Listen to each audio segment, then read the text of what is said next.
Alright, this video is going to be a little different than what you're used to me making. A lot of the lenses that I've additionally purchased I've had for about 6 months now. So it's gotten to the point where I kind of want to give a review of what to buy or what not to buy. And I also want to just discuss photographing storms, maybe a little bit of videography. We'll get into that later. For now, it's mostly just going to be about some of the camera equipment I have, what focal range I really like for storm chasing, and just an overall view of what I have.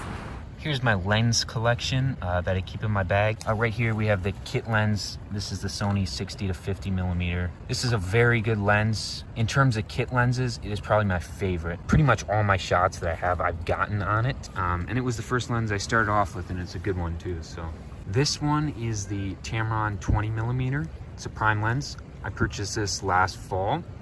And this is my new favorite lens. We'll get into that later. And this one back here is the Sony 55 to 210 millimeter. I believe this is also a kit lens. I kind of purchased this one on the spot. I bought it the same time I bought this, and I bought it for used for around $100. I wanted something that could get a little reach. I am looking at getting another zoom lens in the future. But yeah, Sony 55 to 210 millimeter. Those are my lenses. For this video, I want to focus mostly on the lenses I have and what to buy. Those I believe are the most important part of getting great storm photos. So I am going to focus on the lenses. First one I have here is the Sony 16 to 50 millimeter lens. Like I was saying before, this is a kit lens. When I bought the Sony a6000, I got this lens with it. I used this lens for probably 2 years until I was able to pick up more lenses like the Tamron 20 millimeter that I'm shooting on right now, and the Sony 55 to 210 millimeter. I also just purchased a Laowa 9 millimeter that is like an ultra wide angle lens. One notable feature about it is it does not have any distortion. It is distortion free for the most part. I purchased it hoping to get really good results on landscape photos or a mothership supercell, you know, you're kind of close up to, but you want to get the whole thing in the shot. I bought it for that reason. Also, I just want an ultra wide angle lens. I just think they're so cool, and I love the photography behind them. So we're gonna see, I might make a separate video on that altogether, especially if I like it, but I'm really excited about that. That lens I was able to buy new for about $420 on eBay. Most companies sell it for around $500, but I was able to find a listing new for $420, which was pretty much a steal in my books. But getting back to this lens. So yeah, I used this lens for quite a while, and I got some pretty impressive shots on it. Photo quality is great for what it is. It seems to be pretty sharp all around. I will say the lower focal range you get, the more I see distortion and blurriness around the corners. Of course, that's with pretty much any lens. However, this one, compared to other 16 millimeter lenses, you notice quite a difference. But this lens is honestly great, and it is my favorite kit lens so far. The zoom is all digital, so it's not like this lens where you manually. So yep, all digital, and it doubles the focus ring and the zoom ring, which I don't know how much I like about that, but again, this is a kit lens, pretty compact, and honestly all you need is this and a Sony camera to get some very impressive shots. You can even do prints on these. Some very serious people will tell you it's not a good lens. They'll steer you away from any kit lens, but I just don't really think that's fair.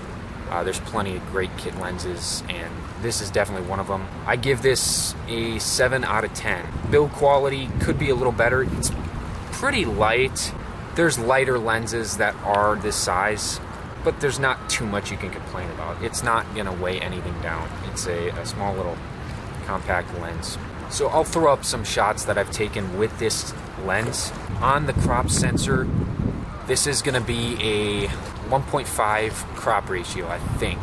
20 millimeters to like 65 millimeters. It's something like that. And sometimes I do prefer this over the Tamron. Like I said before, the 20 millimeter is a prime, which is great. However, sometimes I want the variability. I want to go zoom into 50 millimeters while I can go know I can zoom back into 16. So that's what I like about this. And I am still gonna keep this in my kit. I'm still gonna use it for a lot of chases. I don't plan on getting rid of it anytime soon. So right now I'm shooting on the 16 to 15 millimeter lens, kit lens, and you can notice the focal length difference. You can see 16 millimeters probably looks quite a bit wider than 20 millimeters did. Yeah, it's a pretty good lens, and it's great for landscapes. I will tell you, I definitely recommend, if you're getting a kit lens, I recommend you buy the 16 to 50 millimeter kit over the 55 to 210 millimeter kit.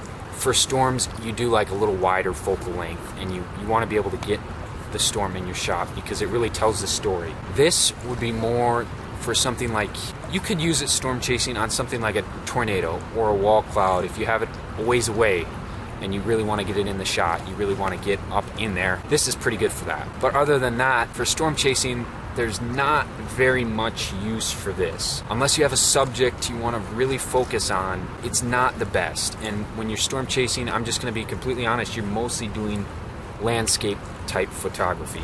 There's not, unless you're on a tornado, there's not very much subject photography. And we know, we can pretend that you get a tornado every chase, but that's just not the case. 90% of your storm chases are not going to have a tornado. And so it's best, I think I like just getting landscape photos. That's what I focus on most of my chase attention towards. And if a tornado presents itself, then yep, I might throw this thing on and get shots. I've never done that. I've never needed to do that, but the option's there. All right, this is the Tamron 20 millimeter. This is a prime lens. It has a OSD motor. I don't know what that stands for other than the S stands for silent. I know that. But this autofocus is not silent at all. So I would not necessarily recommend taking videos with this thing. If you have an external lavalier microphone, you can take video, and this does a great job at taking quality video.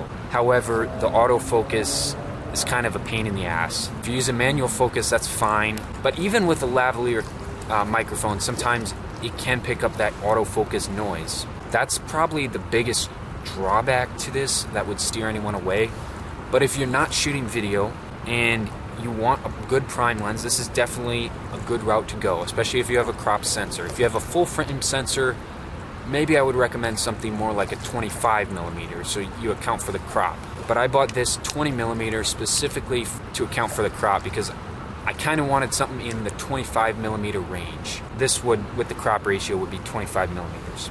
I've had a few chances to shoot some storms with this, and I'll show you some photos. I didn't do the best. I wasn't really prepared, so most of the bad photos are on me just because I just was not prepared to shoot photos that day. I also took this on a March 10th storm chase in southern Minnesota. We had some pretty nice rotating supercells, so I'll show you some photos I got from that. But this is a very light lens for its profile. It does a very good job. It's very, very clear in quality, and I have no real issue with it. It's about $300. I bought this one new. If you can buy it used for a lot cheaper, that's the way to go, honestly. I think I got a good copy of it. Other than that, really no complaints. I've switched to using this as my main lens for the most part, just because I love the focal length. I love the image quality it puts out. It's sharp mostly all around. It's f2.8, I believe. So can get pretty low light, but yeah, there's not much to say. It's a prime lens, and there's a point when you're photographing, you're using a zoom kit lens like the one I'm shooting on right now for a while. It's always good to add a prime lens to your kit because prime lenses are known for just shooting straight up better than any zoom lens will. They're just set at one focal length. There's no mechanisms in there to screw anything up, and the way the glass fits together inside is just a lot better and a lot more solid. So it ends up, usually prime lenses end up putting out better photo quality than zoom lenses. And yeah, I have no real complaints for this. This is a great storm chasing camera. Obviously you can't zoom, but when you think about it, when you're out storm chasing, you're not really zooming all that much. You're trying to get, like I said before, you're trying to get landscapes, you're trying to get photos of the entire storm. You don't want to be zooming in all that much. 20 millimeters is great on a crop sensor and probably on a full frame too. This lens is made for full frame, but I use it on crop frame. I want to do a little review on this lens. Now, I have mixed emotions about this lens. I bought it pretty much for birding. I like taking pictures of ducks, of pretty much any bird. And for that, it's pretty good. It's pretty good. 210 millimeters is pretty far out there. It's not as far as I'd like it to be. I would prefer something like a 300 millimeter lens, maybe even looking at buying a 150 to 600 millimeter lens. I'm looking at the Sigma 150 to 600 millimeter contemporary, and I would get an adapter for that to fit on my Sony. I've had times where this thing shoots beautiful photos and I'm absolutely in love with it, and then I've had times where it shoots kind of meh, washed out, poor quality photos, and that has nothing to do with the operator ear. That's just this lens I've come to figure out. I've tried other lenses and they work perfectly fine, but this lens will put out, especially on a cloudy day, will put out a very washed out image. A lot of lenses are known for doing that, but this one in particular has kind of a not the best when it comes to that. Just know it's a kit lens, and I would not buy one new at all if I were you. I would always buy this used no matter what. I was able to get this for $100, so I'm not upset anyway, because the price I paid for this was very reasonable, very, very reasonable. And I actually ended up buying it from a local camera shop, so I was very surprised that they were selling it for that low. But yeah, if there's a distant subject, a tornado, wall cloud, just any weird thing you want to see that's far away, I guess this is good to have in your bag. If you don't want to spend a lot of money on something on a zoom lens, this is nice to have in your bag. But if you actually want a quality zoom lens, I wouldn't really recommend this. I'd recommend getting something with a little more quality. I would look into Tamron and Sigma. They generally put out great lenses. On a day like today, I would not really want to shoot with this. This camera's good with a lot more light. I think it's 5.6, 4.5 to 6.3 aperture. It's a lot better when the sun's out, but that's not to say you can't shoot in low light, especially if you know what you're doing. I've tried to push this camera to its limits, you know, zooming in on things way out in the distance. It really is going to depend on the daylight situations. We know when we're storm chasing, sometimes it's, you got the sun beaming in on the storm, but a lot of times you're going to be clouded out. So this is just something you can leave in your bag, and if you need to use it, you can use it. You get a lot of distortion around the corners, some vignetting. It's marginal. You're going to have to crop photos probably. A lot of this you can correct in post, but it still is just a kind of pain in the ass. Again, it's just not ideal. Not really much else to say about it. But if you're going to get a kit lens, I know they sell kits, Sony a6000 kits with this instead of the 16 to 50 millimeter. Please don't do it, especially if you're a storm chaser. Maybe if you're a birder, do it, but if you're a storm chaser, do not buy the kit with this. Definitely get the 16 to 50. That's just a lot better. Alright, so in terms of lenses, that's pretty much what I got for you guys. If you're going to buy anything, I would stake in the focal range between...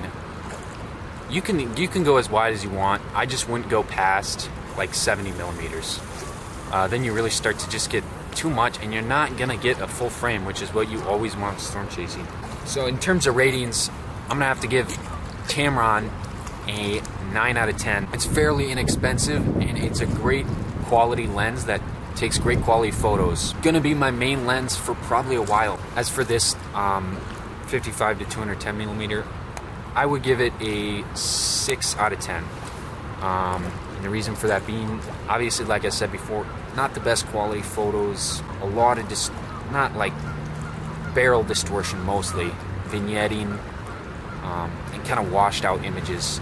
Like I said, you can fix a lot of that in post, but it's not really nice to have. But if you like taking photos of birds as well, then this is something easy to add in.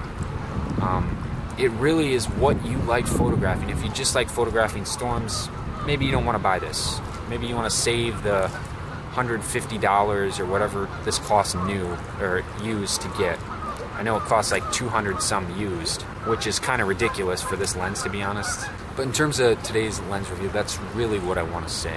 The main message of this video I've been pushing is the wider the better, and I can't stress that enough. Just with everything that I've experienced storm chasing, I've never really had an instance where I need to really zoom in.